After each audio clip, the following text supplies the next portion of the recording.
Oh my goodness. Seriously, I have to just do it. It's like I can tell myself I don't have to think about things that don't matter. I was designed to do those things. How the hell does this guy know this about me? It's impossible to not see. When Dan read for my sister, she was like, he's psychic. She's like, how did you know that? Yes. She's like, it's human design, guys. Like, it's just a testimony of how legit it is. Seriously, Danny was like FBI or CIA. He's like, how the hell does this guy know this about me? Having my chart read, there were just thing after thing after thing that I was just like, wow, that's me. This man is reading me and I've never met him before. I was in the midst of one of the biggest emotional waves I've ever been in my life, and he saved my life. It seems like everybody has the same reaction. It's that aha moment, and they want to find out more. Hello, everybody. Welcome back to another episode of the Human Design Advantage podcast. Sorry, guys, for the delay. We have been running the show behind the scenes, and I completely forgot to hit go live. So we're going to dive into it. Today, we're in episode number 30, episode 2, for the gates of the Sacral Center. I hope I didn't throw you off, Dan. No, I'm here. Okay. For those of you who are tuning in, please make sure you like, subscribe, and follow the show. And I guess we're just going to go ahead and dive right back in it. Yeah, we're going to get right back into it. What were we talking about beforehand? Greater global cycles. Yes, we were talking about, what's coming up. Right. The date. Center, got the date. It ends up having so much to do with this great mutation that's coming in 2027. And I remember I'd mentioned I found the date. I think I found the date. February 15th, 2027 on the East Coast, 5:10 p.m. and then backwards an hour for Central, 4:10, 3:10, and 2:10 over to Pacific time. So Yes. Apparently that's going to be about the last time we'll see a regular human being in transit is born, and we'll start seeing, we'll still be being born as regular humans, but that's when we'll start to see the potential for the new rave to emerge out of us. And there's a lot of chaos coming in this time. And I remember what I was pointing out, the sacral, it's a fitting that we're doing the sacral in 2 parts today, because in reality, the sacral is ushering in much of this, because it's part of the cross of the sleeping phoenix that's coming, is sitting here in this sacral center. Mm-hmm. Yep. And so it's fitting that we're using this. The sacral energy empowers us all, and it's sustaining. So I remember I issued some advice to everyone in the community. Don't get involved with the mayhem out in the world. Keep doing whatever it is you do to prepare yourself, and follow your strategy and authority as you make decisions through all this stuff. Don't get caught up in what appears to be lunacy at times. I'm glad one thing I didn't say the last time that I think I need to say now is that we have a monthly program for you guys to help you through what is about to come. That offers, more explanation on how to follow your strategy and authority, as well as tools to handle during stressful times, because I think everyone can look around right now and it is kind of getting stressful. Food, gas, all the craziness that's going on in the world.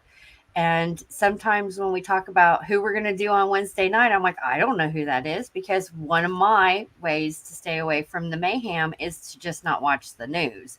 I don't participate. So I'm glad you brought that up. It's very important for people to know. Just stay out of the drama, stay grounded, stay centered, and do you stay in your own lane. Right. Very, very true. And there'll be moments where it'll be an excited moment, and you'll feel the urge, whether through fear or feeling like it, to basically leap into whatever's going on outside as it relates to the mayhem. And I would urge you to tread lightly, to take Gate 10's story, its keynote, and take it deep to heart. Treading on the tail of that tiger, please beware. That's what Gate 10 says.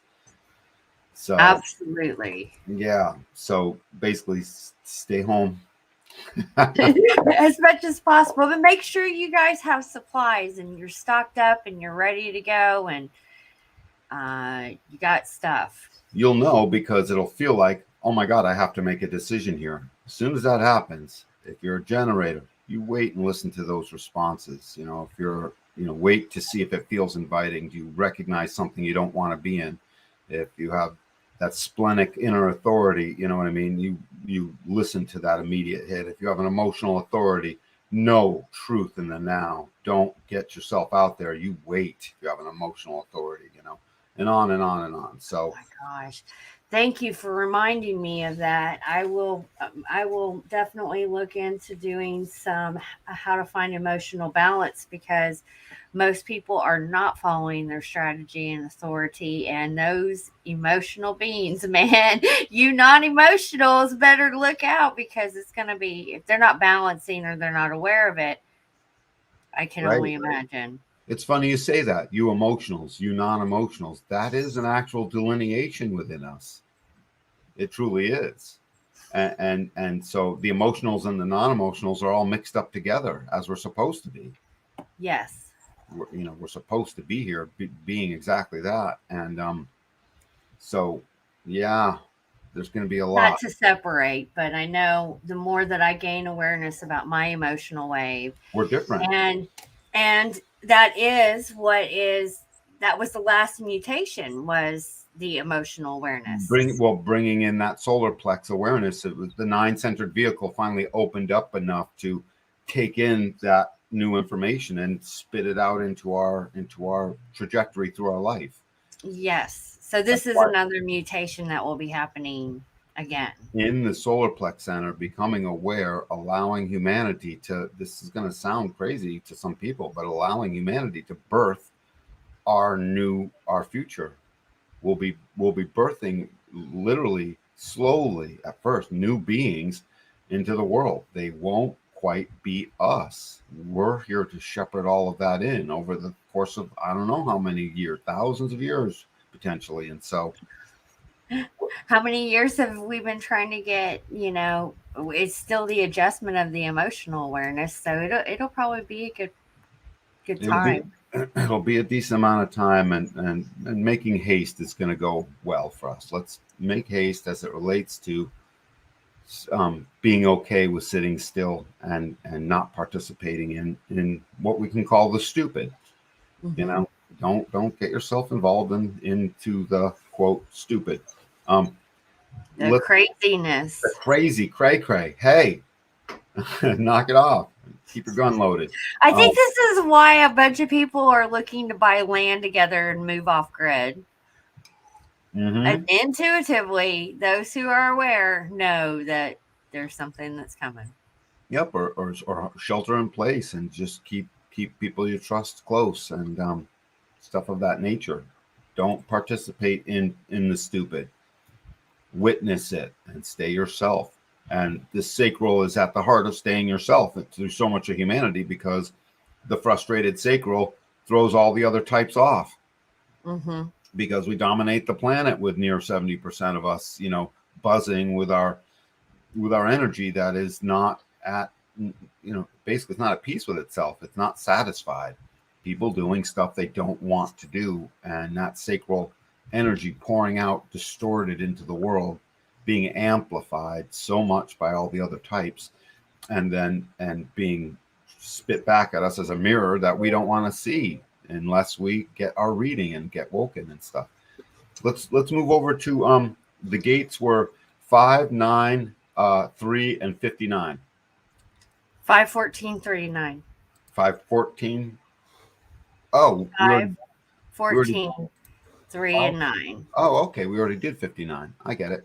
Mm-hmm. So we're going to do gate. I think we started with 59, if I'm not mistaken. That makes sense. 29, 42, 59, 27, and then 34. Oh, that's so cute. We bounced around. So gate number 9 is next. This focused and concentrating energy.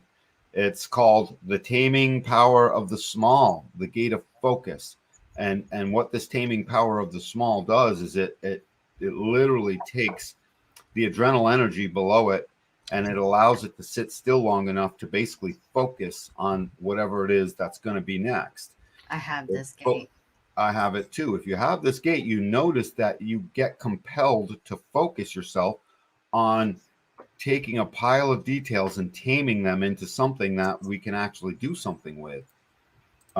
If you have this gate in your body graph, if it's unconscious, you can seem a little OCD when you get caught up in something.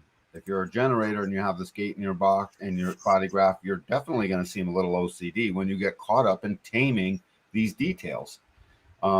Gate 9 on the wheel. So I always bring up the wheel. We always bring up the wheel because it shows us the progression of these things. There's gate 9. And right before it is, we always look right before it just to see what was conditioning gate 9. How is this genetic soup being sewn together for us? So in our genome, first we had to have great power, what 34 is, the power of the great. That's use is only great when used for its highest purpose, which is to essentially empower the self in order to commune with the other. That's what 34 is doing. So after great power, apparently became we needed to focus on the details. So we live out all that power, and suddenly we're focusing on the details after all of that. Now look right across from gate 9, you'll see gate 16 on the other side of the wheel, 180 degrees opposite. Yes. So this is part of the cross of planning, this gate 9. So this cross of planning that we're in right now was empowered by 34 to start with. It was empowered by enlightened self-interest to want to look into the details and have this incredible focused and concentrating power that can tame any set of details, large or small. Yes. So gate 9 ends up being, if you go back to the other slide, gate 9, the one with the sacral in it, gate 9, it generates the energy to focus and concentrate on what is meaningful and worthwhile for you. It's a generated gate. Ergo, it's always what's worthwhile for you. But it's also a collective gate in the circuitry, so it must be shared. Once you've figured out what's of value for you, gate 9 must be shared. And it's the ability to stay focused on details for potentially long periods of time. And if you have this gate, the basic sadness that will come from this, including depression, is when you feel like you have nothing to focus on, because the sacral energy just wants to focus on something, and it needs to, like a Hoover vacuum cleaner, suck in lots of details. And if it gets any kind of confusion, it's got to suck in even more details, more and more and more. I can completely relate with this gate. Yep, absolutely. It keeps showing up in us, and it was part of the cross of why aren't we on the side screen, Jen? I'm used to seeing you. I don't know. Oh, there we go. Yep. Anyway. I hope they could hear us. Yeah. We're having massive tech issues today. The beautiful thing about this is so much of the wheel tells us so much. So during that quarter of mutation where there's death and rebirth, all the power that's required to basically for the passage through all these sacral gates that are in that fourth quarter of mutation, which is really winter time, fourth quarter being the winter season of the 4 seasons. And that's where things die and get reborn. That's a very mutative period in time. Everything comes back new. Everything comes back new. So gate 9's ability to do that is collective. It needs to be shared. So as soon as you studied in it, have you noticed, Jennifer, when you're stuck in all the details and you're figuring stuff out, it's like an explosion in yourself that wants to share whatever it was you just tamed. You tamed a pile of crazy details. This planet's here. That guy said this. I saw this sign in the world. It's 1:11 in the afternoon. Bam! You tame all these details. You put them in together, and you come up with your aha moments. That's what this is supposed to do. Yes. I don't I don't share it so much. Sometimes I do. Sometimes I don't. I think it depends on what it is. But I see that this comes out in me in all different areas. Especially when I get that, and I'll have to go back and look if it's periods where my sacral center is defined because I have the open sacral center, but those are where I get on my cleaning streaks. And Right. let me tell you, I am detailed oriented when it comes to that. But it depends on what it is. I'll have to think on that one. I don't remember any moments when you weren't excited about something that you shared it with me. Oh my God. I'll share it with the people around me. Sometimes I don't share it out into the world. I am realizing there are some things that I do need to share out in the world because that is what I am here to do. Well, that's the energy to share.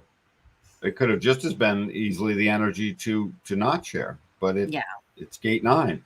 It is the logical format energy to share that does this most amazing thing in the wheel. So gate 9, this taming power of the small, if you've got this in your body graph, it's a design of being focused and concentrated. So if you got this in your kid, they don't have OCD issues and they're not ADHD. They've got a gate 9 and possibly an open root center, And I have the open root too. Savannah found a professional child reader that maybe we could possibly do interview next week as something that would be interesting. Yes. Yeah. And we all get wiser and cross promote each other and get smarter. It's either that or I had this great idea, Jen, that Meg Starkweather could come on and it would just be the 3 of us and she could read our 2 charts together.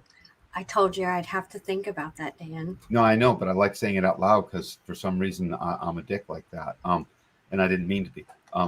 So sorry about that. I'll have to think about it. I don't know just yet on that one. I haven't had time to think about it. Yeah. Well, welcome to impulsiveness.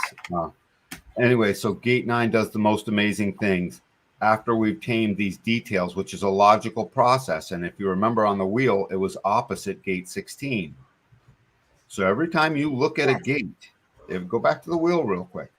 A really cool way to analyze each gate. You read it in the book. You listen to various things. You listen to what people say, all of that, and then do your own inner just mental exercise where you go to the wheel, you look at the gate right before it, and draw a tiny little right angle. So in other words, gate 34 would go to 9 and all the way down to gate 16. Right. What are the details in such incredible harmony with? The details are in harmony with the gate of enthusiasm in the throat, a design to manifest your enthusiasm and your ability to identify with really cool patterns that are logical and can move into the future. And you get excited about that and enthusiastic, and it becomes a skill because you're willing to identify and repeat. So that which you focused and concentrated on becomes a skill you will repeat and get out into the world. And both of them are logical understanding circuits, collective, to share about the future. So the great power to create this process of finding the details and then becoming enthusiastic about it. That's why I always go to the gate before. So gate 34, 9 down to 16, it draws a tiny little hook and like a right angle. Okay. You see that? So now we're going to move to gate 5, right? Now notice gate. Yes, I think so. Well, we're going to gate 5. Okay. But stay at the wheel before we come back to this thing. Are we done with gate 9? Yeah, I'm done with gate 9 unless you got questions. No, I was just looking at the book. I didn't know if we were completely done with gate 9. Yeah, I can finish up with gate 9. I don't need to really be in it anymore. tired of focused and concentrated. Yes, energy. Exactly. Gate 9's got no awareness, guys. It's not like it's an awareness that's focused and concentrating. It's generated. And so if it's generated, that means it's sustaining itself. So it's there. And if you can't focus, you get sad. And if you can focus, suddenly you're identified with that. Like gate 16 demands, even if you don't have a gate 16, you start to identify with what the heck you're focused and concentrated on. That's a logical process. That helps us plan. Yes, it does. Name the details, get enthusiastic, and we can build a civilization with that. That's essentially what that's doing. Now that's the genetic wisdom of the wheel. The wheel is wise, and it sews us up this way day in and day out, year over year. So gate 9 moves across, just like in the ajna. Remember, things cross over. Yes, They just cross like over. They cross over here too, because gate 9 is that logical understanding circuit, and it crosses over to gate 5, which continues the logical understanding circuit. This sharing of our logical understanding of what it is to be moving into the future. So does it go up or does it cut? it cuts Does it? across. Okay. Well, yes, but does it matter if it comes through 5 or 9 first, or does it go through 9 to 5? Oh, it goes. It's a multi-directional. 5 Well, down to 9, 9 down to 5. it just crisscrosses. It just crisscrosses. Okay. Whichever, basically that's one. It doesn't matter which direction. It's all the same because they're connected. So so gate 9 crosses over to gate 5, and gate 5, this gate of waiting, this gate of fixed patterns, establishing the culture in a family, establishing certain rituals in yourself, this gate of habits. It's gate 5 is one of 3 gates that's universal to all life on planet Earth. All life on planet Earth has a 15, a 5, and a gate 3, down to the single cell. At least those 3 things. It's mandatory because all single cells have a fixed pattern. That fixed pattern is they are receiving its extreme nature from above. Life is extreme, and gate 5 takes that extremeness and creates a modest set of patterns by which the extremeness can exist. So it's this generative energy for finding and maintaining routines, habits, fixed daily patterns, and that's on the mundane plane. Just if you have a gate 5 in your body graph, you don't want people coming along and messing up your morning coffee routine. I got my morning coffee routine. Don't interrupt that, please. And if you get off of that routine, you do whatever you can to get back on it. And there can be anything. This is so creative. This is connected to the cross of consciousness.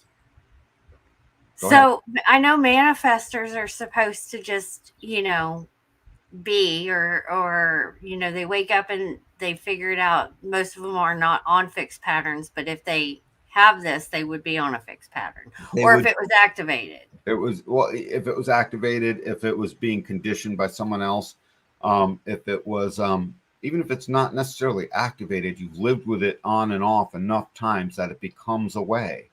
It doesn't have to, it can be dormant, and the effects of the conditioning of it in your life will still be there. So if you have a gate 5 in your body graph, you have these various little rituals, and they can be very strange rituals. There's no rule to it. It's not, right. We're not talking about the ritual of you wake up and get to work at the same time every day. It could just be your ritual of, I always stir my coffee clockwise. I mean, if that's a thing, then you will find to stir it counterclockwise makes you start thinking. You're wondering as you suddenly start. It actually is a thing. It's a thing. It's a thing. So think of how tiny that is. Just like the single cell. The single cell is tiny, and every cell has to have its fixed pattern. And it knows no bounds by which it will create these traditions, this energy for a fixed pattern to be something that is its own ritual, to find its way in the flow, because the flow is extreme. So if you go back to the wheel, let's draw this right angle.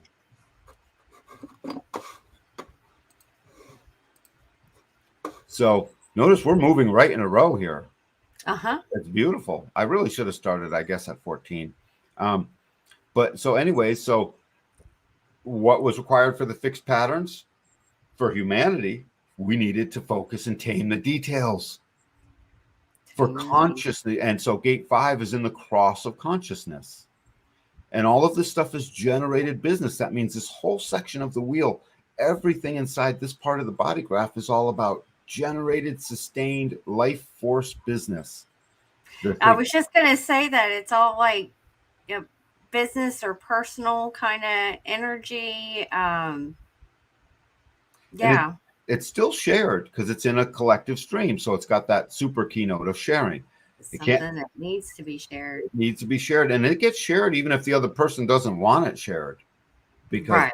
this gate is universal to all life forms. It's also designed to be conditioned. This is a gate that's designed to be conditioned by others, because in being conditioned by others, someone else comes into your field and you have a gate 5 and they take you off your fixed patterns. That's conditioning. And you find out very quickly if you accept that conditioning or not. And you find out where does it stretch, because even though it's about fixed patterns like the patterns of life that become a logical pattern that leads to leadership, essentially, and it's generated, it's tantric. This is part of a tantric channel.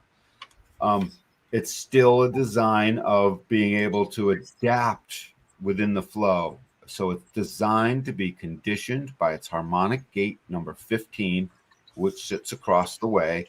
But let's first draw this right angle. So we came from the cross of planning, gate 9, and we have gate 9 goes to gate 5, and gate 5 goes right across the way, 180 degrees across. Gate 5 goes to gate 45? 35. 35? Okay. Yep. So 5 and 35 are part of the incarnation cross of consciousness.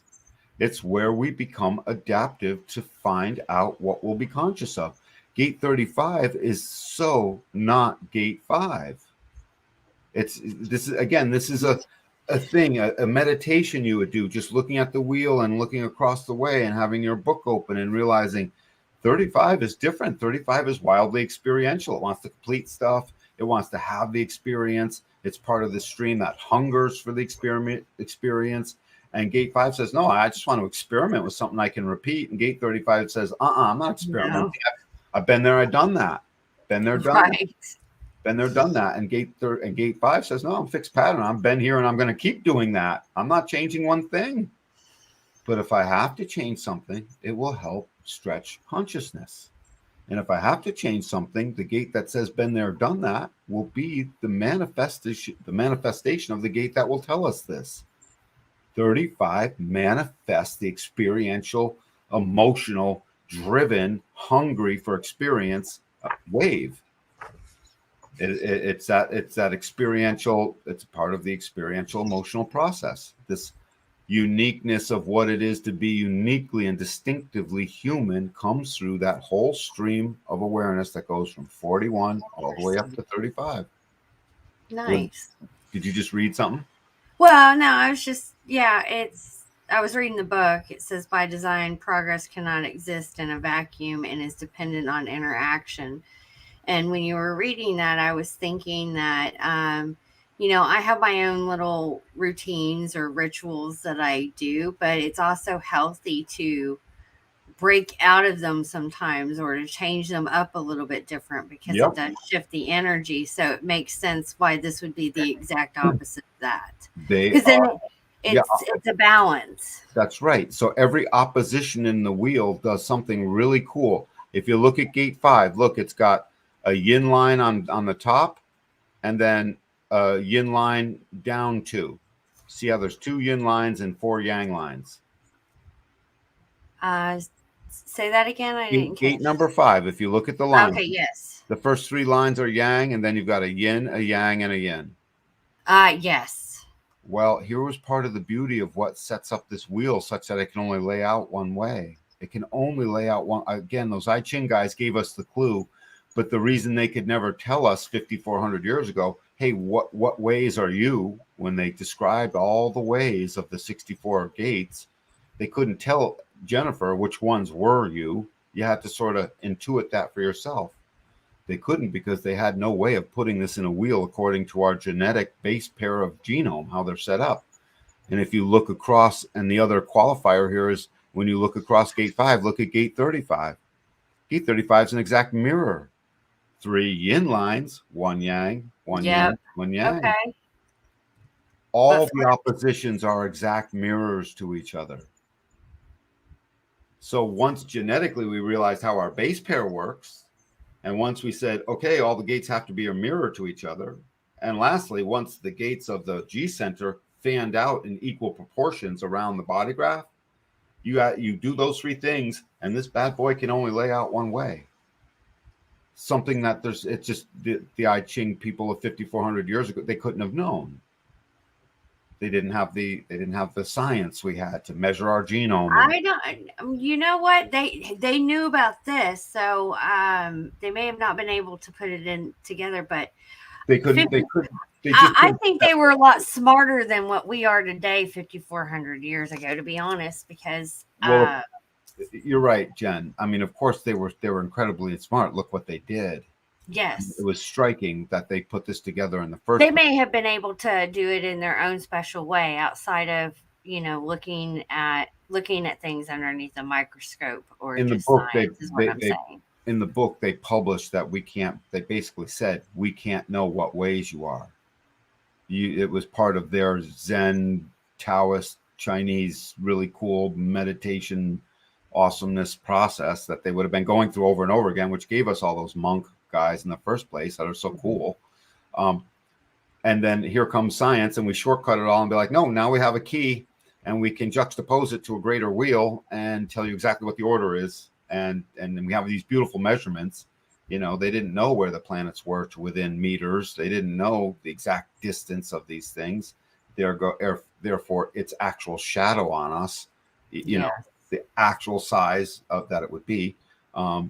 But they had rough numbers. That's all they needed, again, and they had a download. So I love it when we have these little tensions, Jennifer. I didn't know we had tension, Dan. Well, I did. I was like, well, no, they didn't know. And you were like, nope, they may have known. And I'm like, well, no, I mean, I ancient civilizations were a lot more smarter than what we know to be true in history books and stuff like that. So we had that conversation prior to getting onto the show about look at some of them don't even are not even exposed to anything like this, and they know very intuitive knowledge about humans and human DNA and how people operate. So I think in their own way, they may have not been able to get it pinpointed down to the science. I don't know, but I think that the reason it started coming out with the I Ching is in some way that, they knew how to put it together in their own way to determine with the humans. They got wicked close. Yes. So they got so close to basically all of it. And so consciousness, the cross of consciousness is required to have its fixed patterns, and it's required to have its wild emotional way, so that the other 2 gates of consciousness, 64 and 63, can go through the doubt and confusion process of forcing the concepts out that make us aware. Mm-hmm. This cross of consciousness really touches the logical splenic stream, touches the emotional awareness streams, and it touches all of the the ajna stream, the collective ajna streams. Furthermore, all the gates of the cross of consciousness, 5, 35, 64, and 63, are collective. Consciousness is meant to be shared, period. Mm-hmm. It was not meant to be hoarded. Exactly. Yeah. So again, this gives us such amazing clues. So gate 5 in our life shows up as this amazing process by which, after all the details are in, after we've had all the power that we needed to force those details into motion in the first place, gate 5 and gate 35, but mainly gate 5, because that's in the sacral, generates the patterns that by definition need to share themselves and come in contact with the other. Ergo, it's designed to withstand conditioning. It has to withstand conditioning, because just think about the single cell, or just a simple life form. The conditioning is, it's summer, now it's spring, now it's fall, it's getting cold, now it's winter, shoot, there's nothing to eat, it's cold, now it's spring again, oh, I'm waking up, what does it even mean? Now it's, that's extreme. That's extreme. And, yes. and that's conditioning. And gate 5 is our... Sounds like Houston. Yeah. Well, it's our ability to withstand. Well, you'll find out soon enough. It's also New England, and it's where all of this stuff is designed to withstand the conditioning and remain with its fixed patterns and alter them as what gate 9 would find out, empowered by gate 34 to empower the focus on the details so that the consciousness can shift its fixed patterns as needed. It's designed to do that. If you have gate 5 in your body graph and and your partner calls you a stick in the mud, you inform them that, well, 92%, yeah, sometimes. So, what's the matter? You don't like me? And you find out real quick if that's the right partner for you, because they're going to have to like that about you. It just means that they can condition you with their extreme nature, whatever that is. Everything's going to be extreme to you. You have a gate 5. So everything's going to appear like the potential for an extreme. If you have a gate 5, you're always concerning yourself with, is this too extreme? Because look at the right angle that it caused Yes. with that 9-5 down to 35 and the right angle cross of consciousness. That's good to know for people to know. It's just a great way to analyze the body graph and gain this intuitive wisdom that allows you to read charts, that allows you to, when I read a chart, I don't know what I'm going to say. I just know that wicked, brilliant stuff comes out of my mouth, and I love it. I don't even know it's about to come out. And it's because of exercises like this. And it's always share. I have a gate 5. I'm sharing it and conditioning the other with what I know. And then again, we also look at the harmonic gate on the other side. So what's on the other side of gate 5 in the body graph is gate 15. That creates the channel of rhythm. This is all part. It won't be on this one. It'll be on a body graph, but just Hold on. I clicked on the wrong one. So gate 5 on the top of the sacral Right goes right up to 15. Tantric channel here. This is Tantra, the Tantra of our rhythm, the rhythm of our sacral empowered identity that wants to move in a logical direction. That's what this Tantra says. This Tantra says, I'm in a rhythm. And gate 15 says, I'm gonna provide you a conditioning flow. I'm gonna get this flow going of what's coming in, and what the flow is at the extremes of humanity. And I'm going to leave it up to you to be conditioned by the extremes of humanity, that which you tamed the details through the power of the great to suddenly fix the patterns that are logical so we don't die in the future. I mean, literally, it's doing that so we can continue our survival process. And part of the survival process is about expanding consciousness. It's necessity. Yes, consciousness is, amongst other things, generated business. Mm-hmm. And we're in a generated realm. So if we're frustrated, where's the consciousness level? It's not very good stuff. And think about it. If all 68, 9, or 70% of the generators suddenly dropped a hit of acid or did mushrooms or ayahuasca or did a shot of bufo various or something all at the same time, we would suddenly all be satisfied for at least a little while. Are you really? Well, I mean, it would be a consciousness builder. I think that would be a bit too much. We know it's a bit too much, but it's beautiful to think about, and it's wonderful, and I think it's a great idea. Everyone should do shrooms all at the same time, right across the planet, all 7.8 billion. Wow. Yeah, we can hijack the Bill Gates and Jeff Bezos and the Davos crowd to create the network by which to distribute it, since they seem to distribute, all kinds of other things. Crazy bastards. Anyways, so you always look at all these things. When you want to know a gate, you look at the harmonic gate on the other side, gate 15. You go to the wheel, you look at the gate or gates right before it, and see that story leading up to it, and then draw that quick right angle down to the gate that is its opposition on the other side, and you see the cross it's in. You do all these things when you want to truly understand a gate. So this gate brings the rhythm of life into form. It pushes it out in a consciousness program that we're all in. So I love gate 5. It's wicked practical. It does all for me. I love it. It makes me be able to share my rhythm with others. I'm constantly trying to share that which is my logical rhythm with the others. Mm-hmm. So let's move on to the next one. Let's go to gate 14. 14 right Yep. here. Yep. So gate 14 off the top of the sacral center, possession in great measure. The Gate of power skills, Yeah. generating energy to create an empowered individual directly through providing resources. And since it's so it's in the individual circuitry, so it comes in a pulse. It's individual circuitry again, so therefore it needs to empower, right? It must empower. Yes. It must empower itself and the other. It's off the top of the sacral, so that's generated business, meaning it's sustaining. So what is this resource?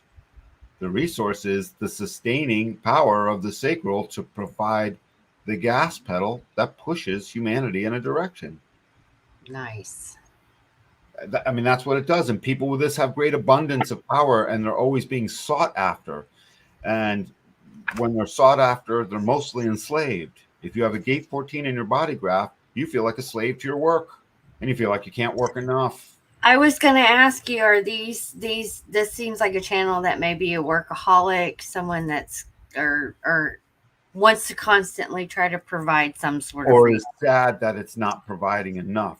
Because it thinks it doesn't have the right resources of that energy, when really that energy is so heralded and so exalted that every line of this in the old I Ching, they wanted to call an exalted gate, an exalted line, because when they wrote this gate out, the picture that they drew for it was the picture of the wagon filled with gold and riches and diamonds going from one place being delivered to another.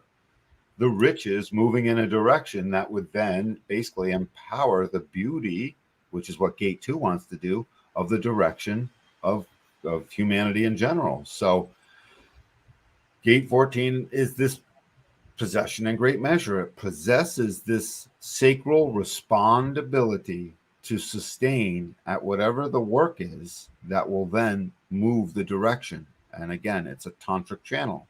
All the channels between the identity center and the sacral center are tantric by nature. Gate 14 just wants to hurry up with it all, so it can get sad that the work isn't moving fast enough. It can get sad that their career isn't progressing sad enough, until that pressure builds up, and then suddenly gate 14 is ready to sustain at that. If you have a gate 14, you know how to put your shoulder to the wheel as it relates to doing the work that you feel good about, and you know all about dragging your butt into work when you don't like the work and feeling I wonder if my mom had this gate, because that sounds a lot like her. could very well be. So let's go. Yep. Let's go do this beautiful little right angle thing. First, let's go to the body graph that you had, where we can see the channel. So 14 empowers its harmonic. The harmonic gate at the other end of 14 is gate 2. I see there's a line over gate 2. Yeah, I couldn't quite. That's all good. It's showing the movement of some very important forces here. Notice all the movement comes out of the sacral into the awarenesses and moves up to the ajna for conceptualization and the throat for manifestation. Mm-hmm. See, everything moves. The sacral empowers both the two lower awarenesses to go ahead and send all their stuff up for processing in the mental system. Mental system processes. It doesn't make decisions. It just processes. And that's where people get so hung up, because so much juice is being aimed at this ajna center, the toy box, the measuring device, the beautiful concept maker can think of anything. And but the only thing it can't think of is what's true for us. It receives those marching orders through this beautiful motion.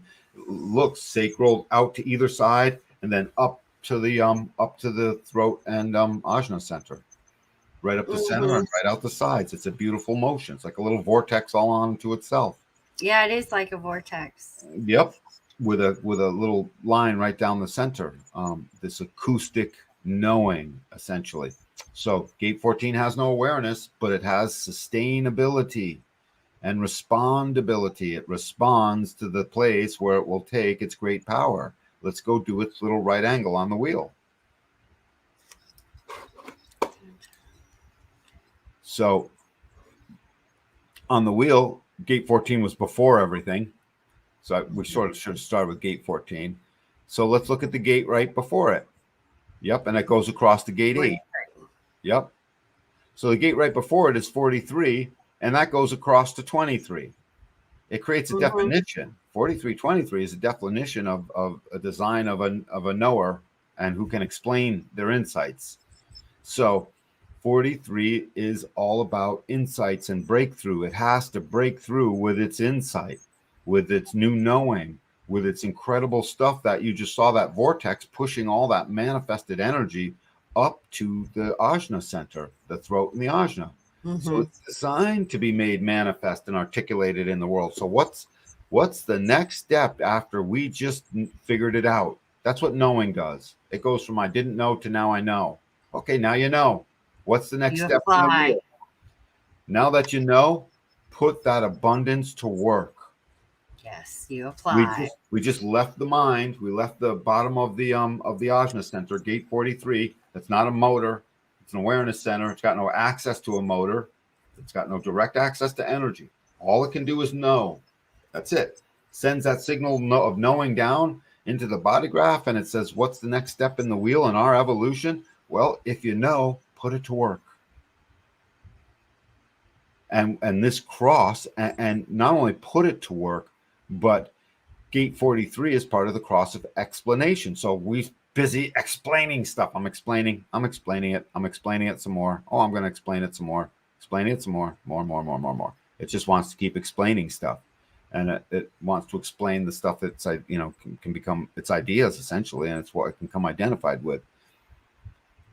Gate 14, once it's done explaining it, gate 14 says, now that we've got the explanation and the knowing of it all, it's time to make this stuff go viral. Gate 14 is right across from gate 8. That's its mirror. Yeah. 14 and 8 are part of the incarnation cross of contagion. Knowing is meant to become contagious and spread like wildfire. This cross of contagion is an exact synonym to going viral. It's, for instance, on a clip or a video or something.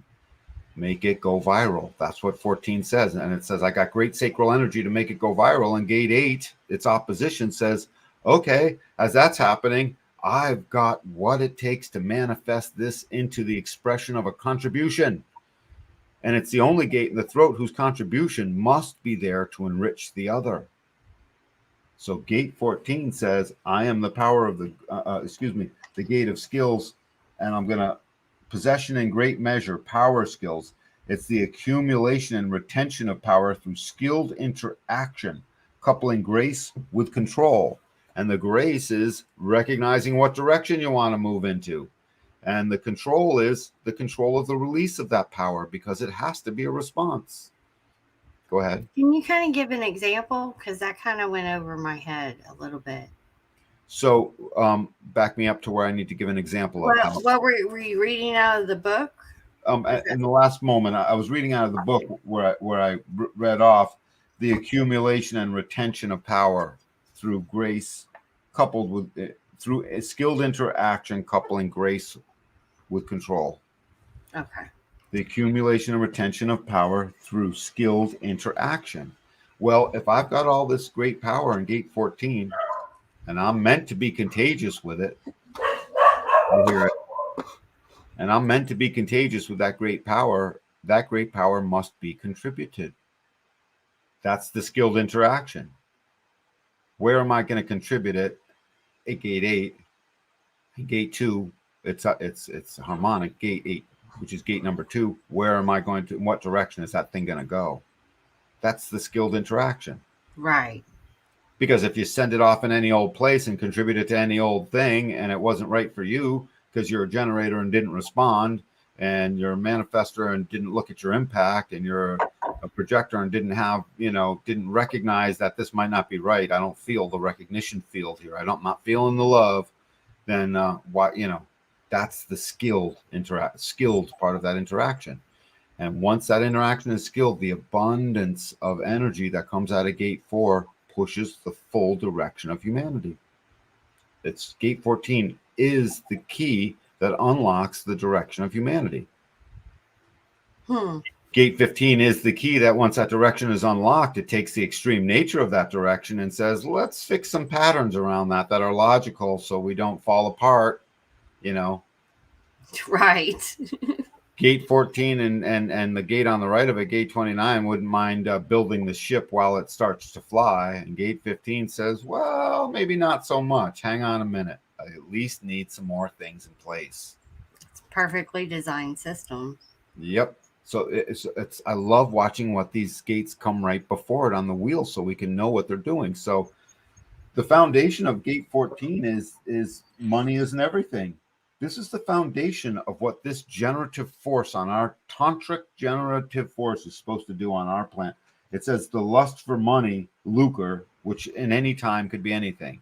It's really the lust for the resource of the energy to go in a direction. But in our day and age, it becomes the lust for money. So the lust for lucre tempered by higher principles.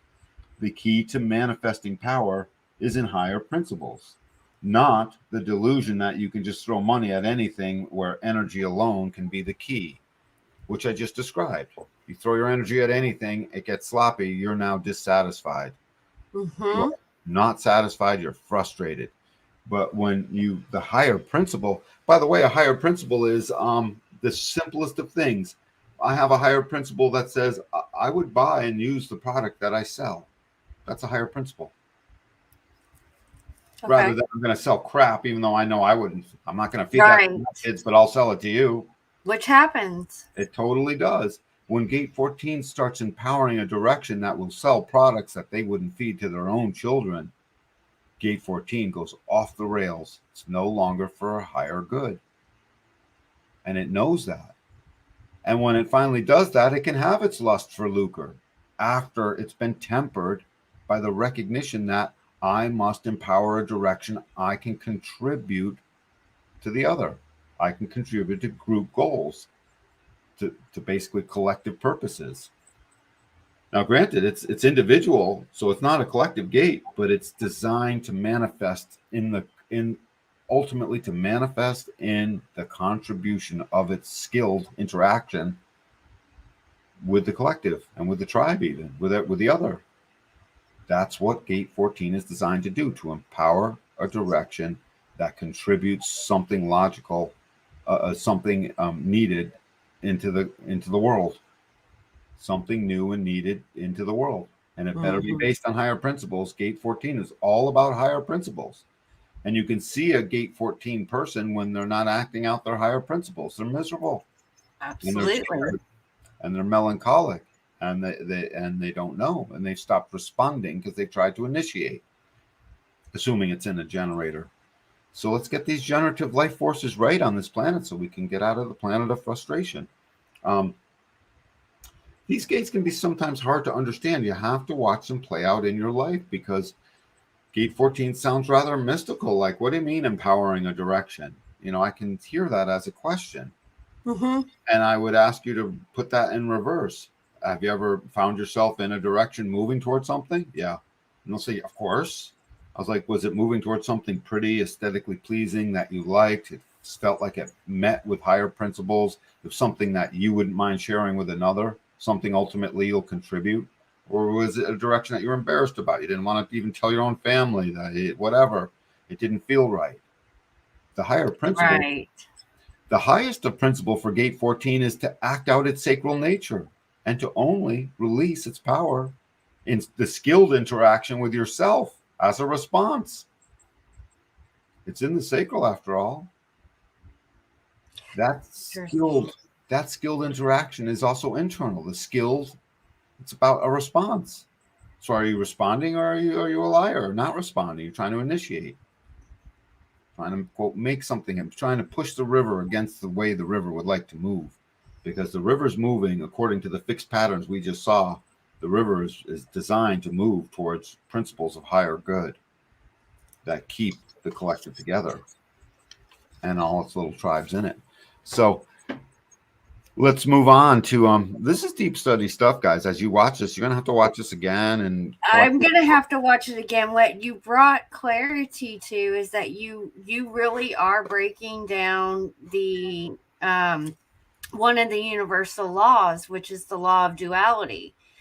and it's basically everything is dual. Everything has poles. Everything has its pair of opposites. Like the like and unlike are the same. Right. Opposites are identical in nature, but different in degree. Right. Extremes met.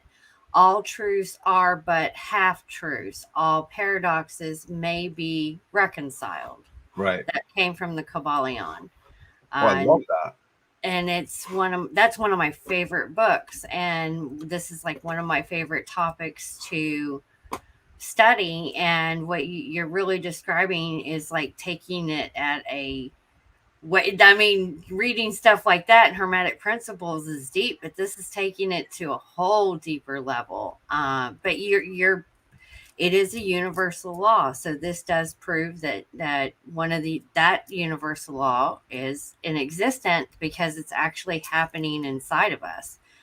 And yeah, Indeed it is. Indeed it is. And so now we're gonna move to gate 3. We've been in this quarter of mutation the whole time, right? mm-hmm. And so where is gate 3 on this body graph? Oh, you need the body graph? Well, excuse me, no, on the wheel you'll see gate 3 is in the quarter of initiation right here. Right here. Yeah. So it's way far apart from all of this stuff. Yeah. So, and gate 3 has an opposition of what? If you look 28? across the way, gate 3 has gate 56 in its opposition. Yep. 1, 2. And when I look at 56, oh, excuse me, gate 3 has gate 50. I read that wrong. Yeah, I was like, where is 56? No, yeah, it's not 50. there. I saw the 0 as a 6 by accident. So gate 3 is part of the cross of laws. The law is again, the law for mankind and the law in general. Certainly the tribal law.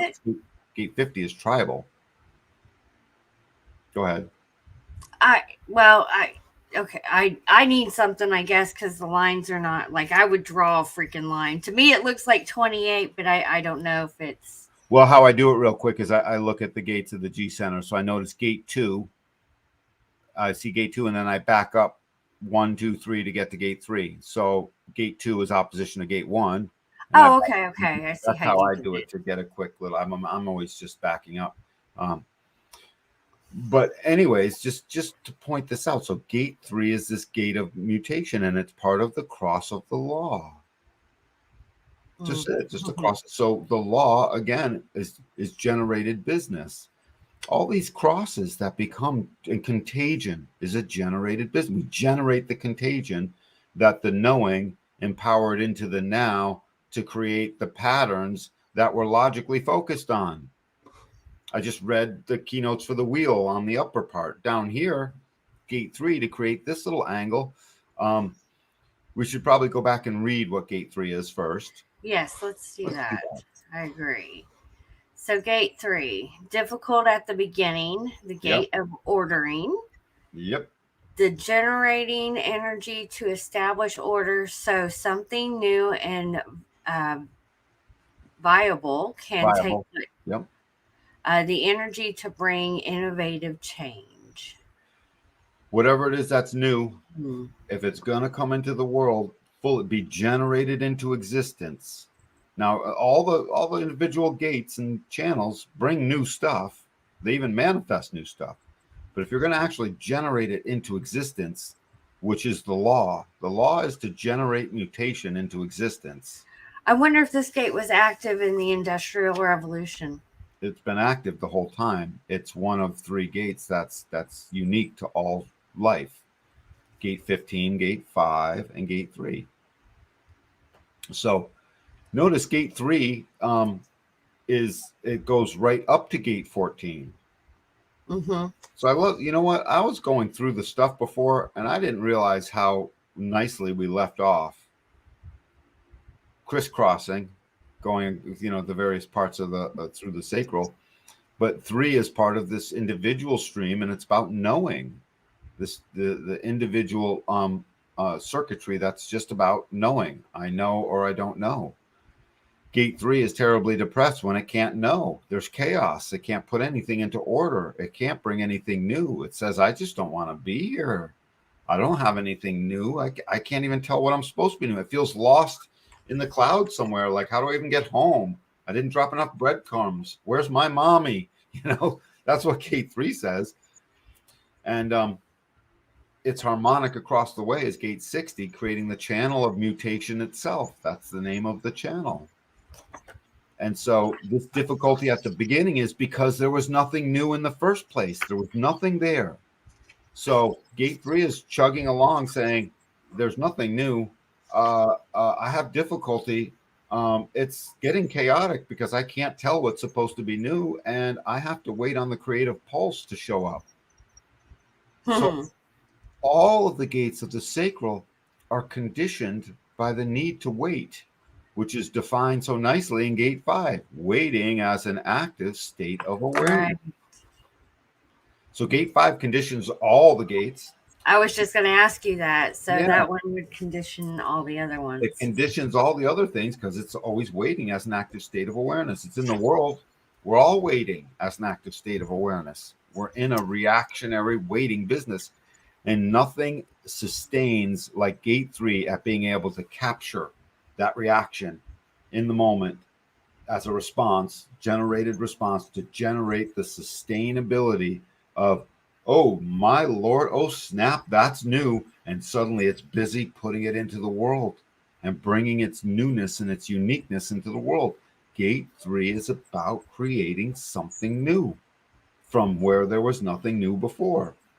Notice all these things: creation, generate, they all keep showing up in the sacral life force center, the sacral motor that empowers the life on the planet.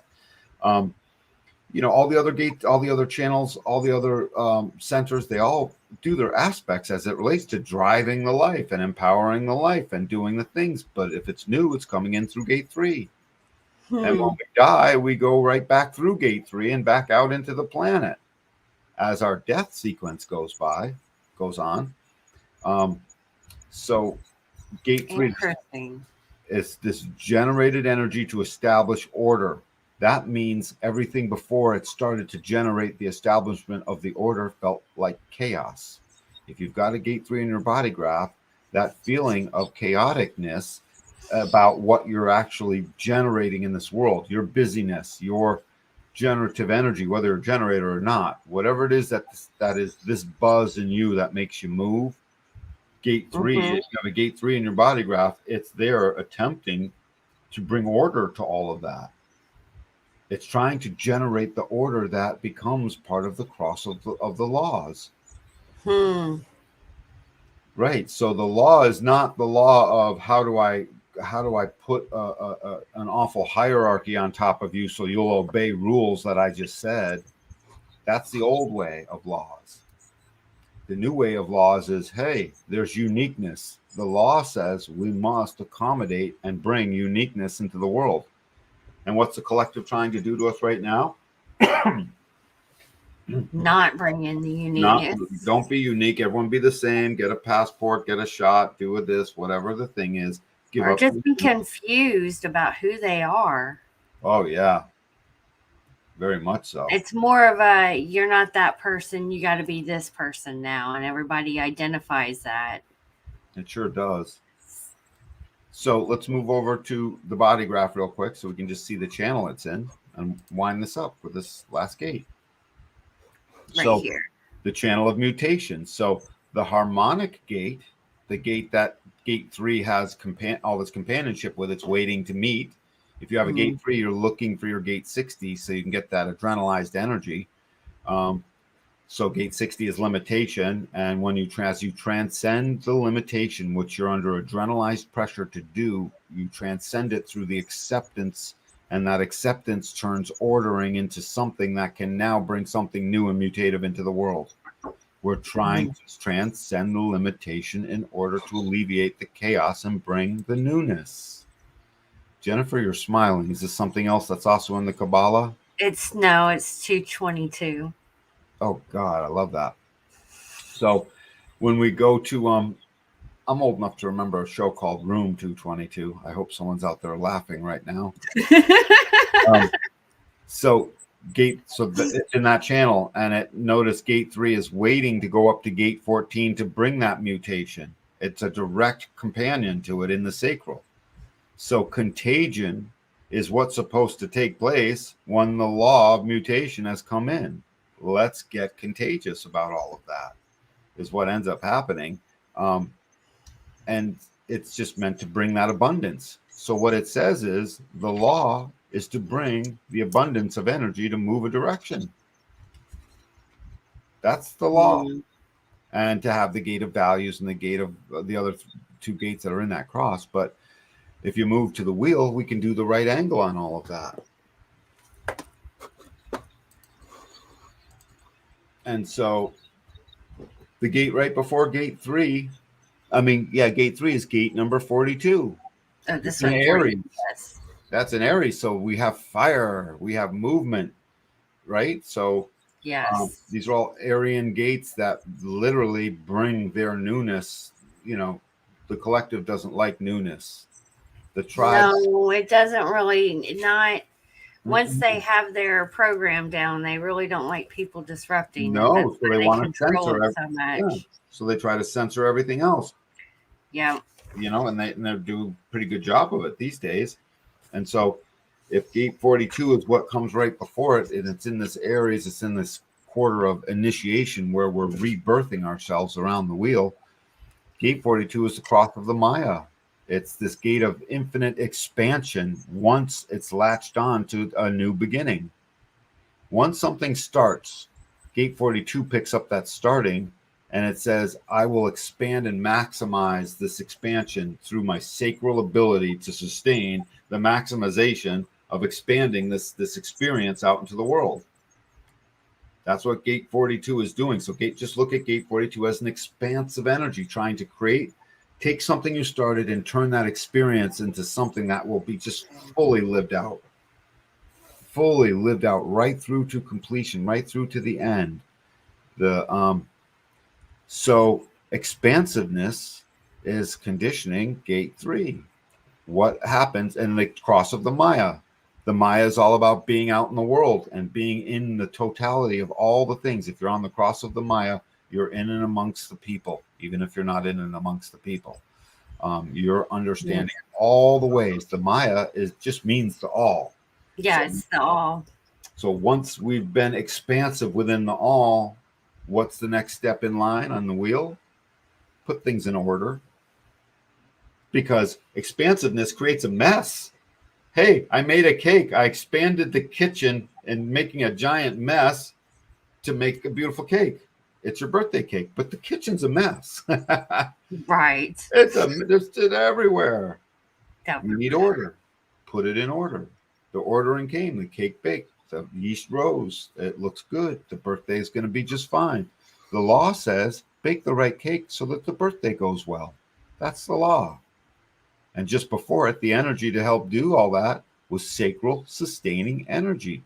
I love how all the gates we're doing today have basically, most of them have sacral gates preceding them. Sacral upon sacral. It just goes to show this beautiful pattern that sits in this wheel. So when you draw that right angle, 42 said we expand. Gate 3 says let's create order out of all of this and get rid of the chaos. And right across from gate 3 is gate 50, the gate of values. So what's that telling us? If that's its mirror, again, gate 3 is mostly yin lines with 2 yang. And when you get over to gate 50, it's its exact mirror. It's the exact opposite. So gate 50 says, I'm part of the cross of the laws too. And it's in the spleen, and it's the gate of values. It's a design to preserve the values, the design of preservation. So if you put stuff in order, the law says preserve it. The cake example is perfect. I baked the cake. The law says we shall preserve the cake, put it in the refrigerator because the party isn't until this afternoon, and create order in this kitchen that you just expanded a bomb into and created a giant mess. It's a nice mundane example that you can extrapolate out into your whole life because the wheel told us the sequence of events. It gave us the progression. Gate 3 is an incredible, sustaining, mutative, individual, unique expression and power, sacral, sustaining energy to finally basically break through the chaos and create order, to bring order to things. It's a pretty big deal. It is a big deal. Yeah, its sadness is I don't want to be here. There's too much disorder. I can't even tell what I'm supposed to do. I feel limited. Gate 60 is right across the way. This is called mutation, so it's terribly melancholic over. I don't even know what's next. I have no flipping idea. I just want to kill myself. I can come right out of this gate. I can't bring order to anything. You know, honey, I just... That's going to be very frustrating because of, you know, with everything. I have, not that I have this gate. I don't think I have that gate. You do not. But the container we live in, yeah, those may be people who have this gate, maybe ones that are really struggling at the moment. Absolutely. They have this sort of ants in your pants want to be big. Nicole was on. She said, my unconscious Mars is in hanging gate 50. And she said, I can relate to that feeling too, with all of that emotional authority. Yep. It's absolutely. Nikki, you're absolutely right. We wanted, you know, there's a lot of people that want to make change to what's going on. And sometimes it's, you know, restricting because we're in a mutative period right now. I know. All of us trying to mutate are trying. What are we doing, Jen? This whole show is designed to bring order. You know, everything we do is we're trying to bring order from the chaos and transcend the limitation that our species isn't awake yet. Mm-hmm. And as we just went through these gates, we're trying to do it with some fixed patterns. We're trying to tame the details. We're trying to push our power out into the world so we can be part of the cross of planning and be contagious in all of that and bring the newness of gate 3 and ordering to all of that so that the cross of planning can put it all in place and we can be good before we finally move into the cross of the sleeping phoenix, whereby we're all going to rise up as our own individual selves and some of that cooperation is going to go away. So, or it's going to change. It's going to morph, and we need to be alert and aware to watch it happen so we can hop into the flow and do what gate 5 is supposed to do in the first place. Hop into the flow of it all and absorb those fixed patterns, those extremes, and turn them into fixed logical things we can do. So I just keynoted the gates we did along with a little extra. And now you can start to see the beauty of why I keep wanting to take a walk around the wheel. Yes. What comes next? What before just empowered the next gate? And what's this logical system that seems to be our whole genetic matrix? Underneath, the scientists will say our genetic matrix works in these scientific ways, that they'll watch the movement of the genes coming together. On the surface, we can do the exact same thing, except it's not the genes anymore. It's us. Yeah, and our holistic life living out our current way and our trajectory as it relates to who and how we're going to be in relation to the other and to ourselves. And a walk around this wheel helps show so much of this. I love this wheel, Jen. Let's always use this wheel because it shows the signs and it names them. I'm going to try to recreate our own for sure. This is a beautiful one. Yeah, I'll recreate something that looks like this because yes, because it's just really good. I love the gates in Sagittarius, but I notice Aries is filled. What is Aries? If you were to have to describe Aries. Aries is the ram. They're adventurous. They can be people who are really good in business. Is it a fire sign? It is a fire sign. What does that mean when it's a fire sign that has a general overarching meaning? What does it mean? That's the like as far as it's the element. Fire is it's mutative. Well, like when you burn things down. Right. It changes stuff. Yes, it is something that comes in and offers change. You want me to keynote the gates of Aries real quick? Sure, keynote the gates of Aries. Yeah, so we got 25 all the way through to gate 3. So the fire of the love of our own spirit initiates itself into the motion of creating the logical opinions about what to do next. That then turns into the fire of what it takes to control all that. That what turns into the fire of the warrior that wishes to leap, which turns into the fire of leaping into the expansionness of Gate 42, which is going to damn well expand that experience into some whole big fat thing. Even if it means you had to go all the way down the Whitewater Rapids, we're expansive. So those are the, quick keynoting of the gates of Aries. It sounds interesting. Yep, starting with the love of all things. The universal love of the innocence, Gate 25, starts out Aries. The fire of Gate 25 to catch the warrior that leaps. I noticed Aries has a definition. Aries has a 25 and a 51. That's the channel of initiation, is in Aries. Aries is an initiating fiery force designed to be expansive. That would make sense to me. I'll have to look more into it. I can't, but that would make sense to me for the initiation channel. So, we're done. Awesome. Gates of the Sacral. We did all the gates of the Sacral, and it's up to you to start seeing how that works out in your life, guys. Yeah, I'll definitely have to go back and re-listen to this one because that was a lot of deep information. Yeah. Well, I have a new announcement to make. It's not new. We've been talking about it. I'm not going to get away from reading individually. I'll still read individually if you book your session.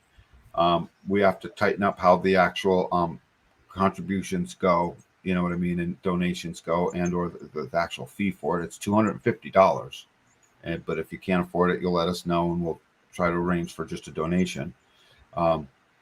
But really, I want to get into reading for couples, because if you're out there and you're a couple, and you and your husband or your wife or whatever, your partner, if you and your partner want to know what the hell about the other and start to grow the real empathy and the real passion that actually is there, to get those real desires to say, I thought you were my soulmate. Now let me find out why and what makes us feel limited.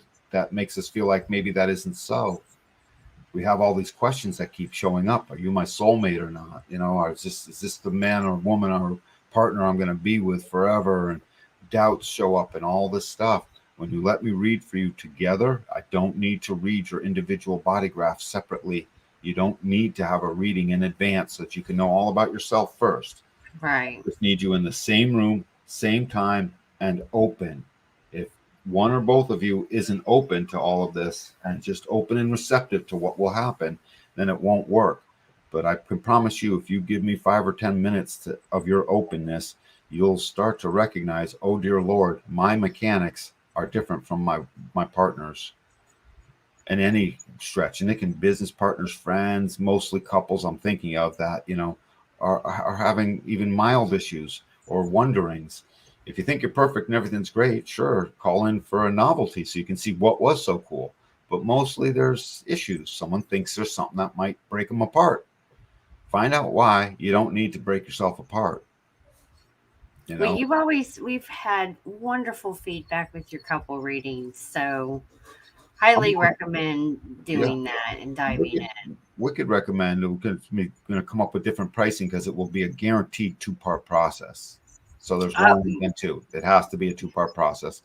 And I'm really, the reason I'm so excited about it, Jen, is because I've technically finally figured out a way to shortcut something that Ra has taught me all along. When he taught me you got to go, you've got to read for the individual first. Don't you dare do a partnership analysis without the individuals having their own reading, so that they can know themselves, preferably that they're in their experiment for a whole year before they come together. Well, by that time, they're already divorced. You know what I mean? So I figured out I can shortcut that circuit. I can shortcut that process. Yeah, and I've been doing it, and it shouldn't be any surprise, Ra, in case you're rolling over in your grave a little bit. Don't, buddy. He's actually happy wherever he is, because he would recognize this is 30 years later. Consciousness has been pushed up by this knowledge in the world from 35 years ago. So we're in a new spot. We're able to handle it. The vehicles can take it. So let's do this thing. Bring your couple on self down here and quit fighting about everything, and you'll see why you get to have empathy for the other and why they will now have new empathy for you, and you'll stop being mad about all the things. That's good. Bam, that's my promise to you, man. Don't take it lightly. Let's see if we have any comments. On that, I'm done, Jennifer.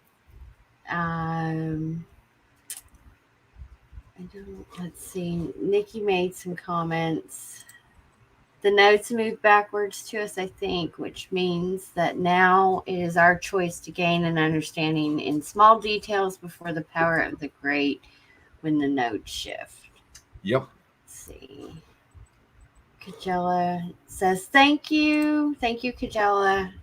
All right, guys. I am sorry. Manifestor energy is out. Yep. So, Yeah. y'all have a wonderful Sunday. Thank you for everybody who tuned in. Again, make sure you like, subscribe, and follow the show. And don't forget to book your session or a couple session with Dan. You'll find all the links in the description. And we are doing Robin Williams on Wednesday. Robin Williams on Wednesday. We still got to get to Joe Rogan. Have I done Joe Rogan yet?